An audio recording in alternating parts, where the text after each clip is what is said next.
யூதாஸ் காட்டி கொடுத்தான். அன்றிரவே கைகளை பின்னால் வைத்து கட்டினார்கள்.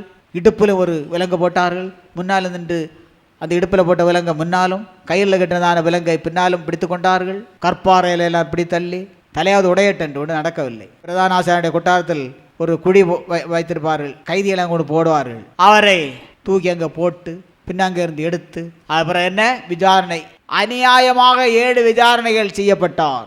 மிகவும் அவமானப்படுத்தினார். பிறகு பிலாத்து கல்தூணில் கட்டி வைத்து சாட்டவனால் 6 ரோமச்சேவர் போர்ச்சேவர்கள் அடித்து, மற்றபடி கையினால் முட்டெடுத்து இடித்து, மூங்கில் தடியினால் தலையில் அடித்து, தாடை ரோமத்தை எல்லாம் பிட்டு என்னென்ன செய்யக்கூடாதோ அவ்வளவு ஆண்டவர் செய்து கடைசியில் ஒரு பாரமான சிலுவையை சுமக்க வைத்து 3 முறை விழுந்த போதும் 2 முறை அடித்தார்கள். 3ஆம் முறை அடிக்கவில்லை, மரித்து போவார்கள். அந்த சிலுவையில் தான் ஆண்டோட பரிசுத்தமான கரங்களை 2 ஆணிகளாலும் பரிசுத்தமான கால்கள் 2ஐயும் சேர்த்து ஒரு ஆணியாலும் கண்டாவி அங்கே அந்த பாறையில் தோண்டப்பட்டதான குடிக்குள்ளே அங்கே போட்டு சரீரமெல்லாம் கட்டுவிட்டு பரிதாபமான வேதனையோடு 3 நாள் தூங்கி துடித்து நமக்காக பாடுபட்டு மரித்தார். அந்த தினமே அடக்கம் பண்ணப்பட்டார்.